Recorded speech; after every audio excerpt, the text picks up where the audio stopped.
xíu Tài.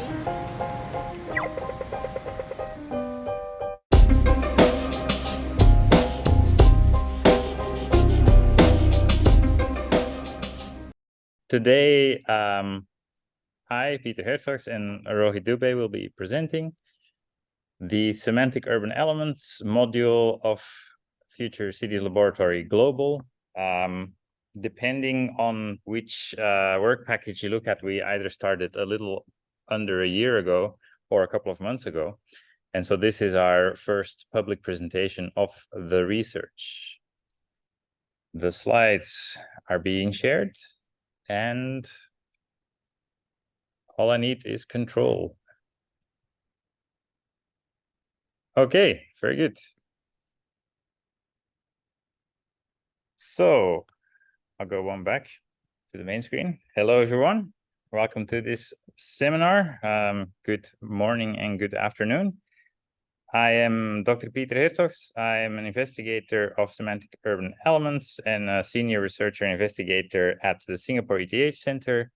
And my co-presenter, Rohit, is also an investigator of semantic urban elements and postdoctoral researcher at the Computational Social Science Chair of ETH Zürich. Now, most of us know or interpret cities as complex systems facing complex challenges. So in that sense, cities are complex human-shaped systems. They have emergent behaviors that govern them, that make them great, that make them bad because of complex challenges, some human-based, others less human-based. We're talking about climate change, about affordability crises, about great cities, because the challenge doesn't necessarily have to be negative. This is the reality we live in. At the same time, too, cities are growing everywhere. More people are moving into cities or urban areas, and cities are also changing rapidly. This premise also introduces a paradox. We need to simultaneously understand our cities better and design or develop our cities better. Of course, this is not something we can do one by one. We can't just stop developing in order to first learn what we have to do, and we can't just keep developing without learning from what we're doing. So what is needed is approaches that tightly couple our advances in understanding and knowledge of urban science and urban design. So in that sense, most of you will have heard of evidence-based design, which is a necessity, but of course, at the same time, we need design-based evidence. We are designing and understanding at the same time, so we need approaches that combine the two. And conveniently, of course, semantic urban elements as a research module is our proposed approach to link urban science and design, focusing on these urban elements as topical systems to study further. So this implies, of course, that there is an existing physical environment, but we will also be looking into virtual environments. There are aspects of data collection, but also of integrating citizen and human preferences and participation. And we need to understand current systems, but of course also look into scenarios for future systems, all the while documenting the knowledge we have, the knowledge we create in semantic formal ways. Semantic urban elements as an idea originates from the urban elements method that was created for FCL2's Advanced Studies in Urban Design course. That was a course developed for Singapore's Urban Redevelopment Authority.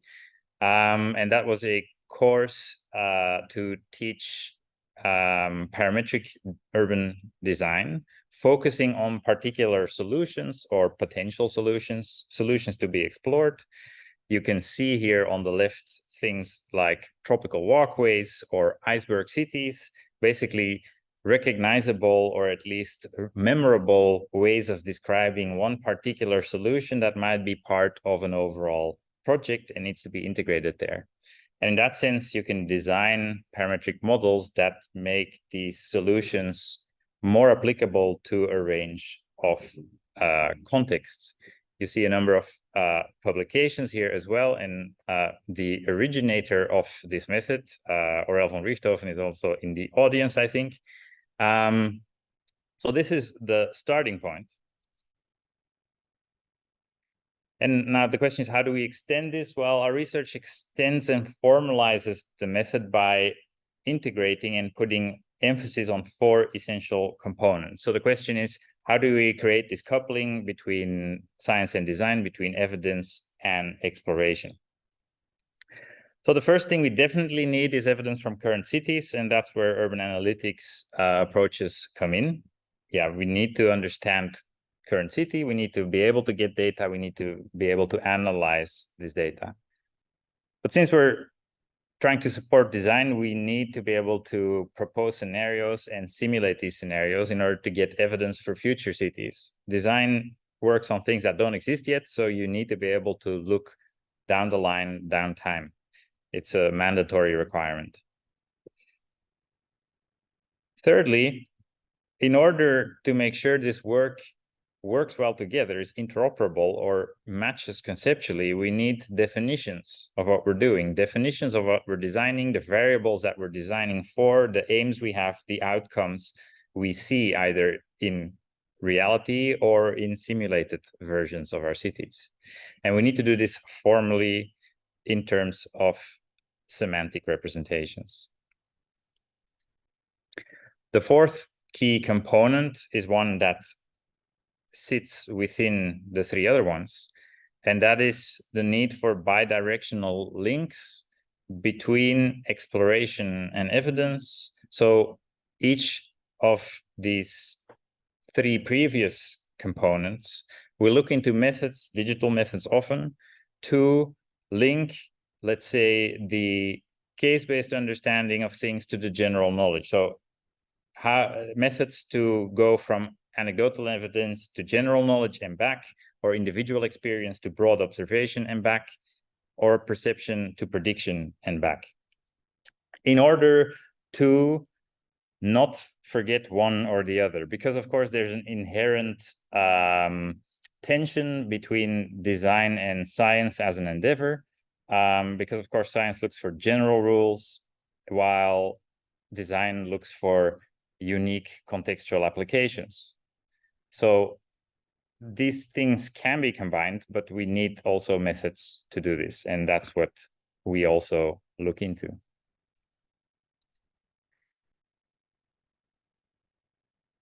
And I didn't click.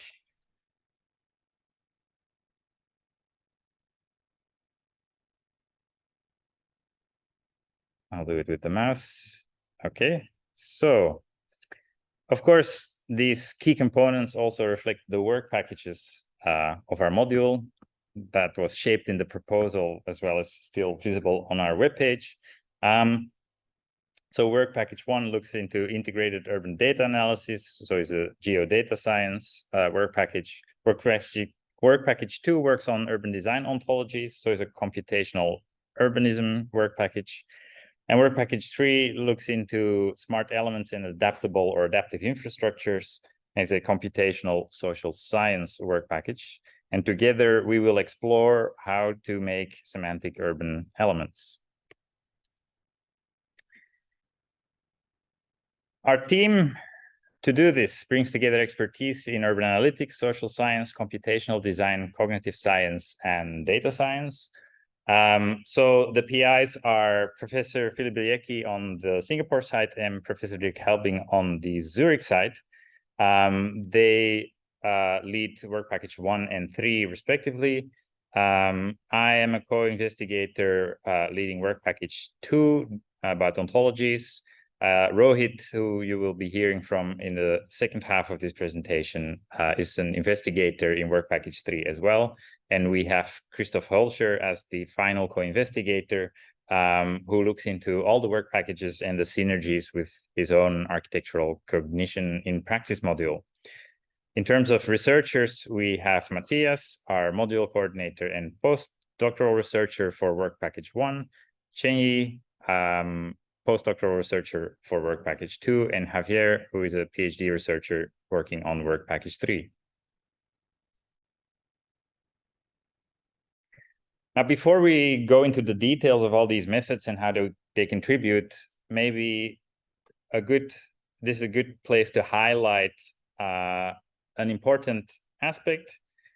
That is, while the semantic urban elements builds on strongly computational methods, human understanding and our understanding of humans is integral to the approach. So while the next 25 minutes, you'll be seeing a lot of very computationally heavy methods, nevertheless, within their goals, within their basic building blocks are desires to better understand what humans want, how humans design, in order to create better environments. So keep in mind that despite all the computational stuff, humans are in the center, and that's also something that brings all these work packages together. So this seminar will give an overview of the module in 3 parts. First, I'll do a little interlude by giving a bit more of a description of what a semantic urban element is. But then the 3 parts are firstly representing design semantics. So that's work package 2. And then I'll hand over to Rohit, who will be presenting part 2 about work package 1, confusingly, because we only wanted one hand over, about the urban analytics work package, and part 3 about simulating future adaptive cities, which is his own work package. We will end with some initial conclusions and summaries. Okay, what's an urban element? It's a rather abstract name.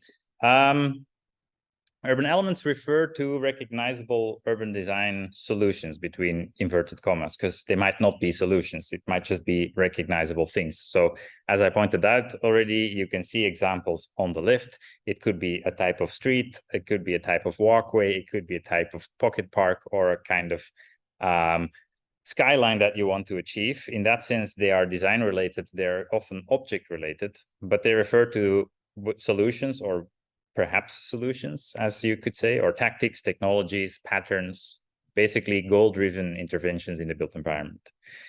In that sense, they are things, they're solutions.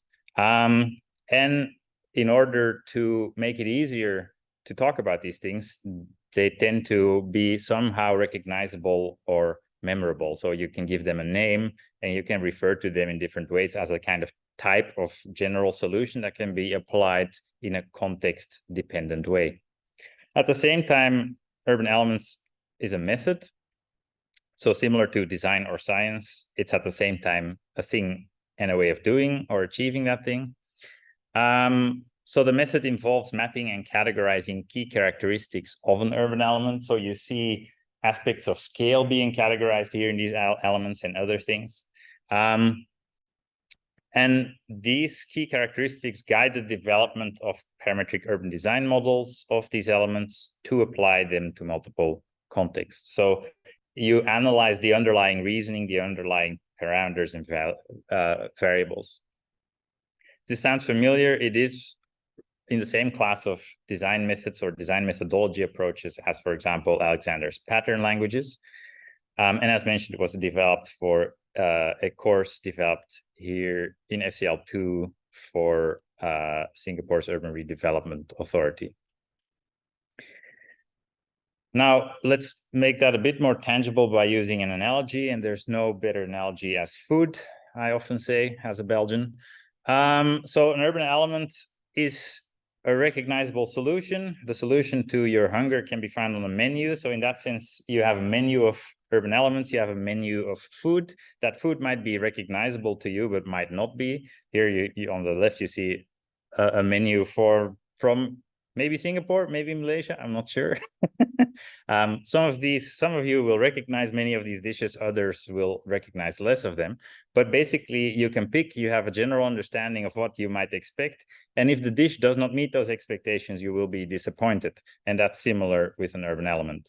At the same time, of course, it's a method for solutions. You can build your own dish in a way, like the kind of hot dog photo on the right. In that sense, once you know how you cook a certain dish, you can start build your own guideline for that dish, or get into the nitty-gritty as to which components go well together and which components might not go well together, and how you can create that as a model. And in the end, you have a better understanding of how sausage is made. So what do we add with semantic urban elements? Well, as I said, it's these 4 key components we emphasize and we make kind of as a mandatory inclusion to the approach. Similarly to an urban element, it's also an approach and a design solution in inverted commas at the same time. So, for example, examples of what we can be working on is things related to mode sharing in streets, like intermittent bus lanes or bikeable streets, or the intersection between bikeability and walkability. These are particularly things we're interested in and might be exploring or have already explored in parts. And there's certain principles as well. So we want to increase the interoperability between the research being done on this, and we do that by working on the same topic, that's the urban element, but also by formally, semantically defining key characteristics of the topic. Second, and at the final aim is to develop an approach that catalyzes our design-based and science-based understanding of particular ways to address complex urban issues, such as bikeable and walkable streets. Okay, that's the description. So let's look into part 1. That is the work package that I lead, and where I work with Chenyi, our postdoctoral researcher. And so part 1 looks into representing design semantics. So it's about the creation of urban design ontologies, and we develop formal knowledge representations for humans and machines. I must apologize because I can either focus on my camera or on the room, but it's difficult to do it at the same time. Okay, that's part of the technical issues. So representing semantics, or the meaning of things, implies formally defining the meaning of concepts, or add design in front of the words in that sentence, and you have it for design. So in work package 2, we develop urban design ontologies, and ontologies are a central artifact in knowledge representation. They basically create a map of meaning that structures and adds semantic information to data sets. On the left here, you see an ontology, or a part of an ontology, of presidents in the US, let's say, because I don't know how far this expands. And you can define a particular instance of a president, like Barack Obama, where they were born, where they were a politician, what party they were a member of, all kinds of information about their person, but also, for example, that they are married, which makes automatically their wife a first lady, etc. So you're defining what, rather than looking at a, let's say, table of data where it's male, actually now you define a system where male means something and is inherited by certain concepts and not by others. So you make a representation of the conceptual knowledge within a certain domain, and you do this as a graph or as a network. So it's also related to things like knowledge graphs in the semantic web. That's presidents. We're not interested in presidents, although it is polling day tomorrow. I didn't even prepare that joke. So you can do the same for urban design. So here you see ontologies for land use planning regulations in Singapore. And you can define what is a certain zoning type. What is a certain land use allowed in a particular zoning type? What are programs allowed by that particular land use? What are the sources for these certifications or these that something allows something else? What are particular values of allowance, such as use quantums and things like that? Similarly, you can translate a kind of document-based regulation, like a street block plan, as you see on the bottom left, and you can go from a PDF document to an ontology version where all the concepts are defined. They're also defined in a reusable way, using basically reusable web links that people can use. So you talk about setbacks, I talk about setbacks. Let's use the same definition. Let's use this persistent link to define that concept and the relationships between these concepts. So in that sense, a formally defined ontology can be read and interpreted by a machine, allowing it to use the same context that we as humans or domain experts use. And it allows the machine to match data to concepts. Ontologies power everyday technology applications that all of us use, like AI assistants in your phone or knowledge aggregation when you're doing Google searches. So if you do queried searches in terms of who's the father of the brother of Elvis Presley or something like that, you get an answer. That's because there's an ontology in the background. Similarly, if you search a certain thing, you often get summaries that pull information from all kinds of sources. That is also done using these types of technologies. In that sense, it's domain agnostic. You can use it on anything from presidents to urban design. Of course, we focus on urban design. So what we will work on is semantically representing key concepts in urban design and the urban elements as topics that we focus on. And that relates to various things.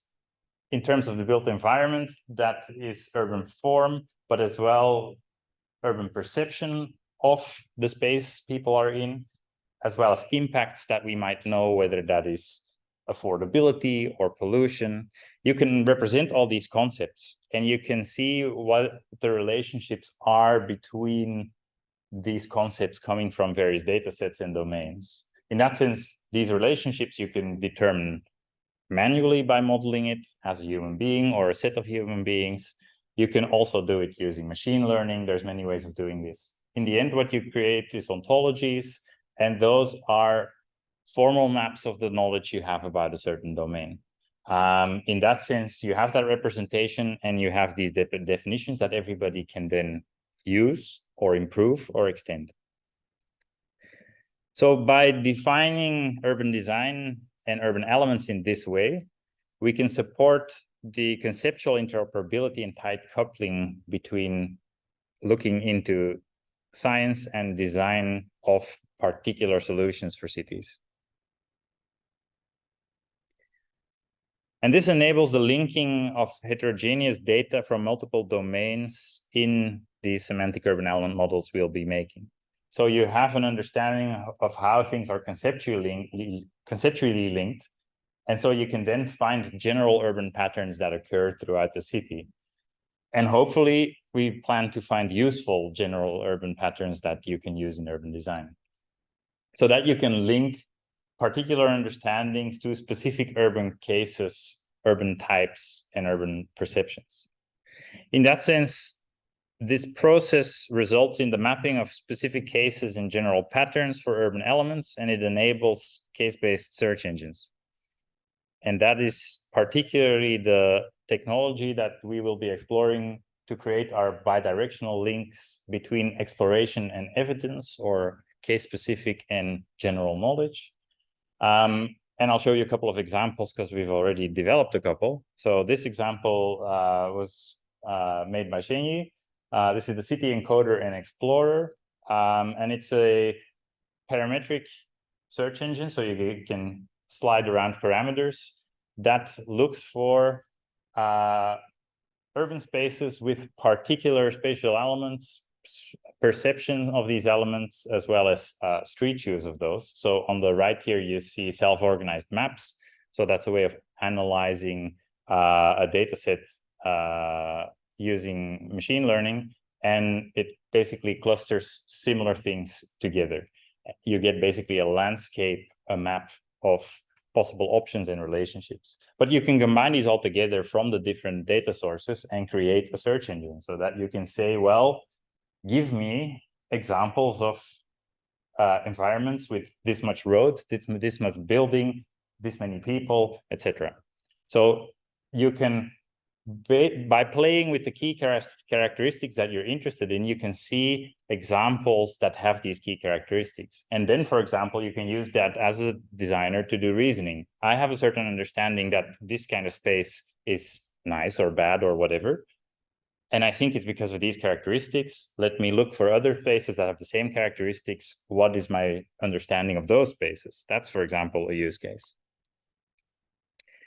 You can also search in different ways. So here, rather than working with parameters, you give in a plot and a type of environment, and then the search engine will give you similar environments that have a plot like this and an environment like that, and it'll give you the shapes that are there, etc. So it's drawing on these different data sets in order to combine them and show you similar things. And of course, that again allows you to explore your understanding of an individual case or a set of cases and explore that throughout the city or throughout the cities you have documented.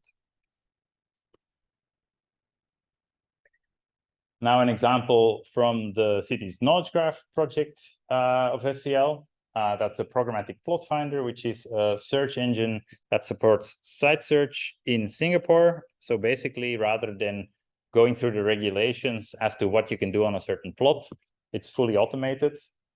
It might be a bit pixelated, the video, due to Google Slides. But basically, it allows you to look for all plots where you can do a certain thing. So here is looking for plots where you can build a clinic, a flat, a mall of certain square meters.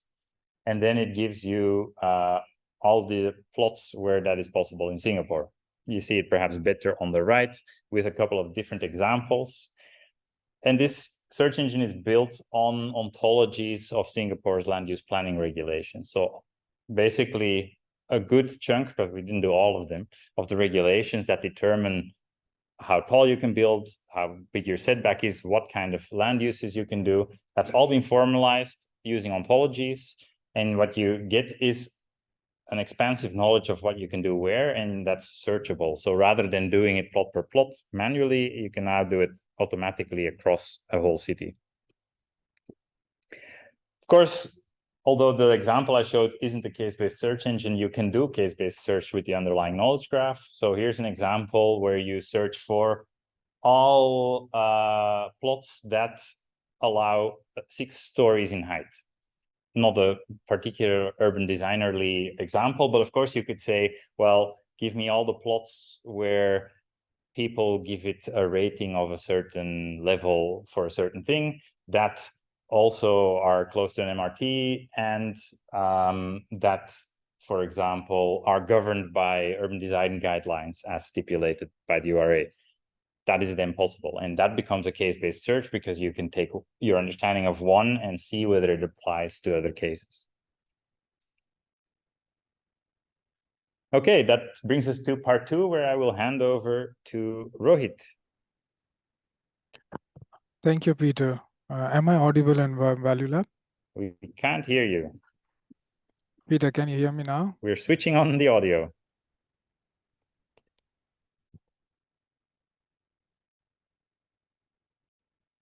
Let me know when I'm audible.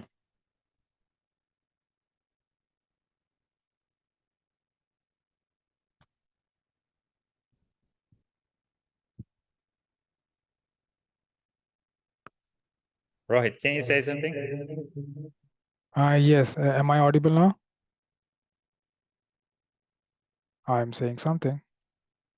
All right, so I'll get started. Cool. So good evening, everyone in Singapore in the Value Lab, and good morning, everyone who is joining from Zurich. So part 2 of the proposal focuses on evaluating current cities, and it is being led by Professor Philip Biliaki and Dr. Matthias Quintana, the model coordinator for this project. So the focus of this work package is to develop methods to link data across multiple knowledge domains, and thus aims to overcome major challenges in digitalization of urban analysis and design. For example, the data interoperability problem, the data search, and data inference. One of the main goals of this work package is to make the method accessible to other domain experts and civic society so that they have some tools with them so that which can help them in analyzing, designing, and governing the city.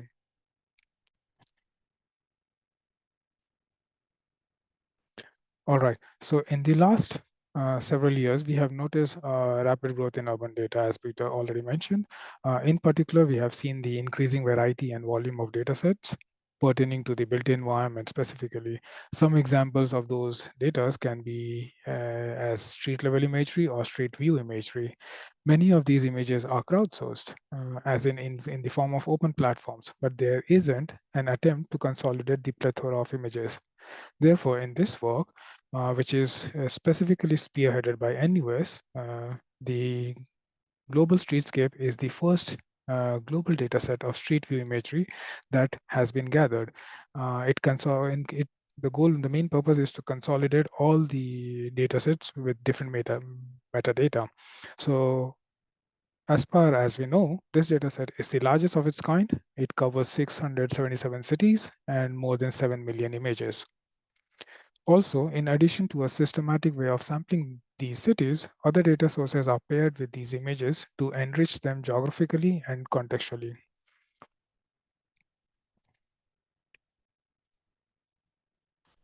What we see here is a pictorial representation of multiple data sources used in this dataset. Geographically, these images are matched with their respective location-based information. So the method for the dataset employs the H3 hierarchical indexing, which is a global spatial indexing system that makes it easy to merge the image and the other data sources. And moreover, it also partitions the world into the hexagonal cells, which we see here, if you can see my mouse. All right, some of these data sources as shown here are the global data sets of OpenStreetMaps, the global human settlement layer, and the data space of global administrative areas, and they all provide spatial context to the data sets. To go one level deeper, this dataset also obtains and merges the contextual data about the urban environment image itself. An example image is shown here. So a subset of 10,000 images were manually labeled with 9 attributes, which we see here, marked as manually labels, and 4 more attributes were extracted using the existing tools. The labels, for example, such as weather, the lighting conditions, the human perception, they all can act as an independent variable if we are running an experiment to understand the city. And the dependent variable for these hypotheses can be what is the frequency of the street use, the likability, and the prettiness of a particular street. So to run the experiment, we created this benchmark dataset, which is the first and the largest of its kind, with 13 important attributes for urban analytics. Moreover, this dataset provides a common ground for researchers to develop and evaluate AI models, as well as perform comparative analysis across region or cities. And on top of that, they can compare the algorithms against the state-of-the-art algorithms. Moving forward, so let's go from specific to general, from individual experiences to collective understanding of urban elements and spaces. Our module will focus on tackling this approach from a human-centric perspective. One key focus of all 3 modules in the Semantic Urban Elements project is to keep human in mind and at the center. An example of a perception study to understand a city, for example, can be like how can we, whether a certain urban space is appear to be safer or it is prettier for its inhabitant. So to do that, we can have the background data such as the personality surveys and demographic information of the participants. We can collect that, and then we can use this global streetscape data set, which we just discussed. These participants, which are the participant for the experiment, they can provide their perception on different images which has collected. With these annotation of the perception and information of those people, we can expand the understanding of this urban environment to more context aware. And the key feature here is being context aware. And one of the benefits of such approach, for example, will be that instead of a unified or a global model, like one model fit all, we will be able to model people's understanding of the city based on their own individual and diverse background. Okay, so moving on to the work package 3, which is led by Professor Dirk Helbing, myself, and Javier. So in this work package, we investigate and propose the smart elements and the adaptive infrastructures, and we draw inspiration from the computational social sciences. So our main goal, like the current thinking of the existing urban design theory, no longer considers public spaces quality as an area where all the user groups can be satisfied in the same way. Now, the researchers should plan and provide diverse ranges of public spaces in such a way that the result is an aggregate public domain that is considered to be inclusive and livable. And how do we do that? We do that by offering flexible uses of urban infrastructure and freeing them from the earlier pre-described and static monofunctional uses, which was initially proposed in the classical urban design methods. So in this work packages, we will very quickly and briefly discuss three important research outputs. We will first begin by discussing about the digital twin, followed by the participatory approach and the democratic design process. And finally, we'll conclude by discussing the adaptable infrastructure. And if there is time, we can take an example of adaptable lanes. All right, so what we see here in the image is that on the left-hand side, we see an example of a real system and its components highlighted in red, and on the right-hand side, we see its mirror twin, which is in the virtual space. So urban systems, like the cities, exemplifies complex interconnected subsystem with a lot of diverse tasks. The scope, the domain, the scale influences its application. And we know as complexity increases, especially with human behavior and the multi-agent systems, the challenges and risk intensifies as well. The term digital twin lacks a precise definition. I mean, there are so many different definitions, and it encompasses its own interpretation and level of realizations. Therefore, for this particular work, we explore these aspects and we try to reveal problems associated with its implementation at different level of details. I mean, everyone, in all the definition of digital twin, what is the common ground? The common ground is that the digital twin is there to bridge physical and virtual realm, which reflects the multifaceted concept with varying levels of complexity. So as a result, what we see here is the digital twin comprises of different levels. And as we see from level 0 to level 5, which is fully autonomous, the more complex and convoluted these challenges and risk will be, the more the complexity of the level or the level of details increases.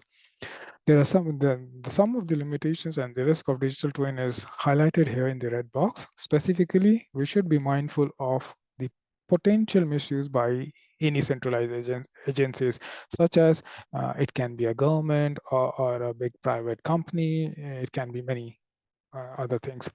However, there are a lot of advantages in using these tools as well, which we should highlight here. Digital twin, they can support the development, testing, and improvement of new policies and designs. They can also be used as a safe sandbox where new approaches to urban life or the human behavior can be tested before implementing in the real world. Okay, now let's discuss a bit about democracy. So the democracy is often considered to be primarily a government system, right? It is tightly entangled with how societies and the economies are organized. Therefore, what it is also important to consider how the non-political aspects of citizens like us lives are affected by it, and how can we contribute to democracies. So in this research, this particular paper, what we did is like we proposed an early summary of recent progress regarding how to promote democracy by design, specifically by using the digital means. The underlying purpose of this research was to use digital technologies to empower democratic processes. So the Article 19 of UN Universal Declaration is represented here. If you want to rephrase this in a simpler or more in a way where which can be implemented, we can divide that into this article into three pillars. The first pillar talks about the possibility to get access to relevant information with a reasonable effort. This pillar two can be the chance to form an own opinion without being manipulated in that process. And pillar three can be that it is sufficient and appropriate opportunities to voice our own opinion without fear of being punished and without censorship. Let's focus on the ways in which we use space, infrastructure, and goods and services. Some of the findings from the literature are like when we consider and acknowledge citizen cognition, like keeping human in mind, and the semantics of urban elements, which is the fabric of urban city, we can create and provide more inclusive spaces and services. We have also found that an open exchange of ideas and trustful atmosphere promotes democracies, which results from the interaction among different kinds of people and interested groups. The decades of research on the intergroup biases suggest that an inclusion-centered design of spaces can support the creation of in-group sentiment. So what do I mean by that? It means that the feeling, if you are in a group and the feeling of belonging to a group increases, which promotes more participation and the cooperation between person. So in view of that, we need to highlight one problematic trend, namely is that there sometimes in some places we have seen the increasing tendency to restrict access to all sorts of spaces. Access should not become a privilege for a certain set of authorized person.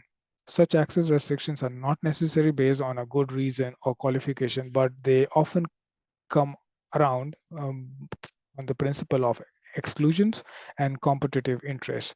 And this undermines the principle of inclusion and space equity, even though inclusion plays a major role in the sustainable development goals. So beyond the physical configuration, the shaping of the built environment encodes various types of interaction, power relation, and ideologies. So let's discuss a little bit about adaptable services. So adaptable services, which are becoming more common in cities around the world, addresses the limitation of one fits all solution. So the adaptable approach mirrors the main ideological tenets of democracies, which we know that it treasures individuality and freedom.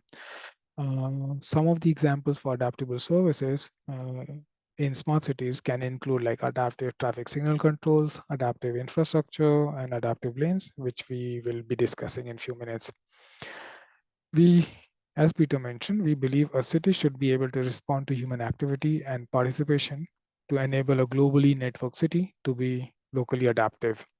To get there, we need to develop an effective technological means that can translate the information and knowledge flows into the transformation and adaptation of physical spaces. All right, so very briefly, let's discuss the research which we did here for the adaptable lanes method. So the whole idea is that in earlier urban infrastructure design and development, urban planners or traffic engineers implemented a functional segregation in road. Like we must have noticed that there are the individual lanes for the cars, for pedestrian, and for the bikes. If you have enough space, it is easy to do and it can work. But as cities are growing, we are restricted by space, so we cannot always afford individual lanes for each road type users. So what we did is, like, we created an adaptable lanes model, which dynamically, based on the mixed traffic flow, assigns the width of a lane for each road user type. So very quickly, what we will have a look at the results. So COM is the model which we propose. So what we found is, and static is the current model, which is like individual lanes for each road user type. So what we notice here is that the average waiting time for all three vehicle types overall is almost half of the current scenario of like fixed lanes. So adaptable lanes model can reduce the waiting time for all traffic type by 50%.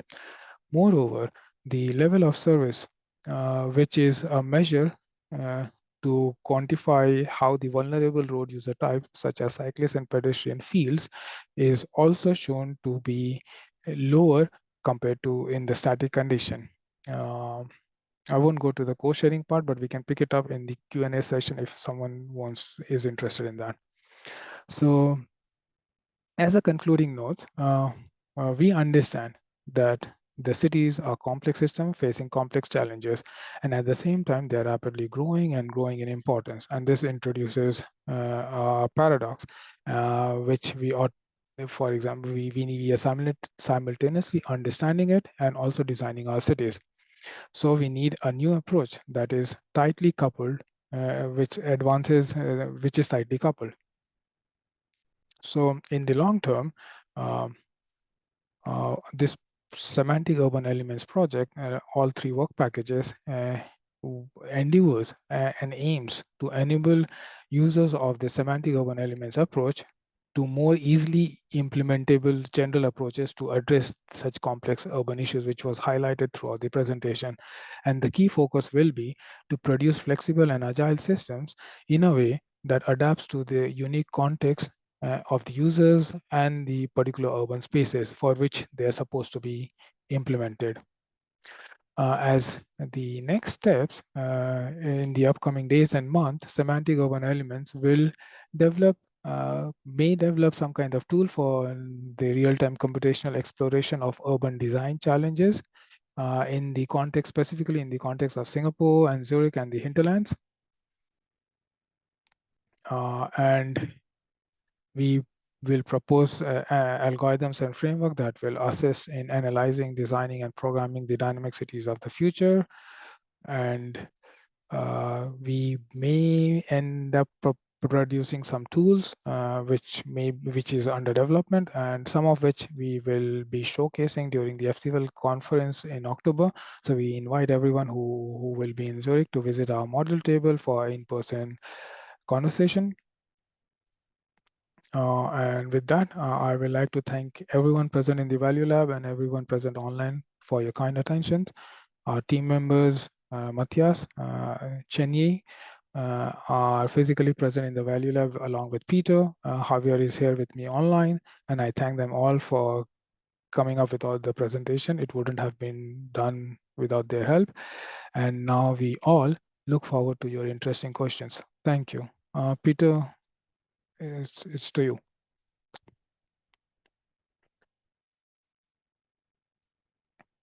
Thanks, Rohit.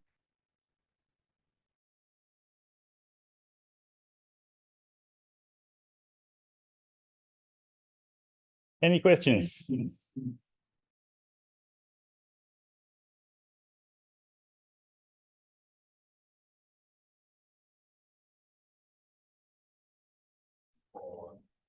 Two of the projects show.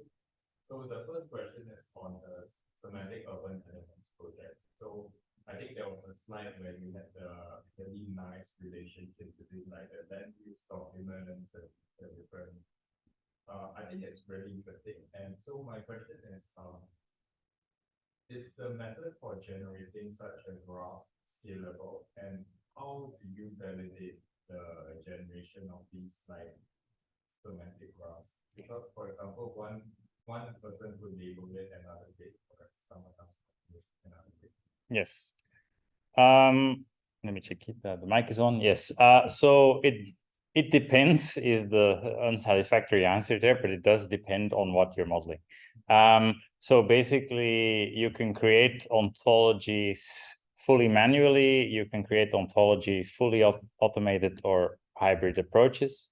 It depends on what you're dealing with, what data is available, what existing ontologies are available, how well understood a certain domain is. So in that sense, it varies. In the example of land use planning regulations, there isn't a universal common understanding of land use in its regulations. Of course, it's similar everywhere, but it's also slightly different everywhere, and there's no unified model to base it on. So in that sense, that aspect we did manually, specifically for Singapore, and based on all the data about the regulations that's publicly available. So all the documents, but also data sets in terms of the master plan and things like that. And so we modeled that into an ontology that documents the scope of the regulations that we modeled, because we didn't do every last one. And then that needs to be validated. So an ontology is always it's basically an artifact, it's a file, right? And it's used by people that agree with it. It's consensus-based. What we did in terms of validating that is validating it with the URA. And so we've had processes like that. They've looked into it. And so that has informed the modeling, etc. So that is one way of doing it. For example, to give an example of a different way of creating an ontology that is more scalable, of course, once you have this basic ontology, every next step becomes more scalable already, right? So in that sense, if it's fully manual, let's say human-driven, the first step's very difficult. Once you have the first step, the rest is easier. But you can also automate things. Like we also we extended that ontology with archetypes for mixed use in Singapore, and that was basically a clustering analysis with Google Maps data. So you look at the types of commercial venues as Google places in Google data, and then you make representational archetypes for certain zoning types in Singapore and gross plot ratios in certain plots. So that rather than having to model these yourself, if you want to define what mixed use is, you have basically a lookup table of representative archetypes, as well as even more non-archetypes that aren't the most representative. And that is basically, I mean, it has a manual part because it links to the ontology we made, but it has an automated part because it's just a machine learning process to create these archetypes. And you'd need that because, of course, what is a representative mixed use for Singapore changes over time. So you can then rerun that several, depending on how often you think is necessary to have archetypes for every year of vintage or something like that. And that's, then you need to also look into validation. For that particular exploration we just did a couple of spot checks in terms of the gross floor areas in certain buildings. You'd need automated methods for validation there. But it's, of course, in that sense, it's also good to document, let's say, the level of certainty of certain things. We're talking in those examples of urban planning, and when we're talking urban design, there isn't a lot of semantic work to build on, but of course in other fields, I don't know, doing ontology-based drug design or something in terms of, there's a lot more chemistry ontologies than urban design ontologies. And so it depends on what you're working with, what you can apply. If you're doing, let's say, there's a lot of ontological work in law, for example, because you have a lot of text, you can analyze that text, you can do a natural language processing, link that to an ontology, suggest ontologies. Now there's a lot of interest in linking ontologies to generative things like ChatGPT and things like that. So there are ways of doing it, but it will depend on the application. Online. Because they can't hear it from the... Oh, so I'll repeat your first question because I have forgotten also about your second question. So the first question was basically about the scalability of ontology modeling approaches. You had a second question, right? Yes. Maybe you can come and repeat it here.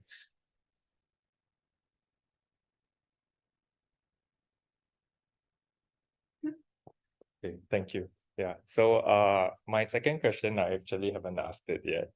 So the second question is on that study on adaptable road lanes. And I think like the math works out, but from a user's perspective, like how do users adapt to adaptable road lanes? Because like, for example, if it were me, if I'm driving on this lane, like I wouldn't want it to like suddenly become from 3-lane to 2-lane, right? So can you perhaps like relate to like how like urban designers or urban planners can like make use of this information? Thank you. All right. Okay, so thank you. Pieter, am I audible to the people there? Yes. All right, so to answer the question, it's an important question and we thought about it. So first of all, we need to also think that these adaptable lanes models may not apply like right now. It is in the scenarios when there is the vehicles are autonomous, like level 5 autonomy. And to make in the scenarios of hybrid, the lanes will not change from 3 to 2 or 2 to 3 simultaneously. So this happens at a cycle of like 30 minutes. So, and there will be a lot of information provided in terms of like the feedback, like a road sign, and there are new technologies like the road has so if you have not seen, there are many crossing like the street crossing which has the LED lights now. It's like more, the UI is in the example that it turns into yellow slowly when you are driving. So if you imagine a straight line, the lane starts blinking from the left to right if you're approaching an intersection. So it keeps changing the color, which gives you ample time to clear away the lane, which is going to get converted. But basically, it is focus geared towards more autonomous vehicle, which will immediately respond as compared to the human drivers. So yeah, I hope I answered the question.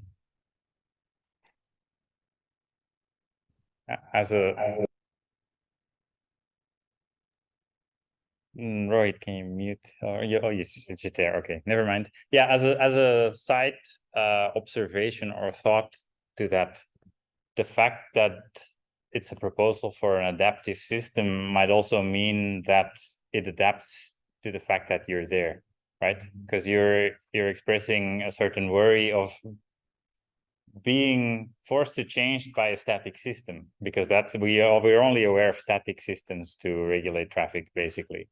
But it could be that, you know, your experience is different. That needs its own battery of experiments to, you know, kind of, let's say, imagine that and see how humans think about or feel about such things. But in that sense, it could even be that the type of system just gives you a different experience. But I also can't imagine what it would be like, but I can think that maybe it's different, right? So that's also worth exploring. Maybe in a cognition-based module.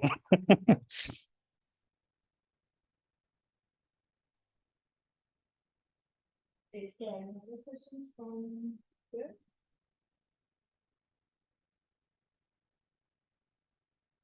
Any questions online?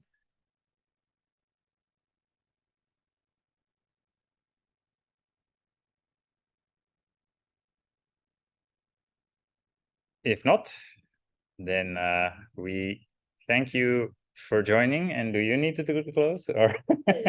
Okay, so thank you for joining this FCL Global Research Overture for the Semantic Urban Elements module. Thanks also Rohit for being a great co-presenter, and thank you for joining. See you next time. Bye, everyone. Thank you. Bye-bye.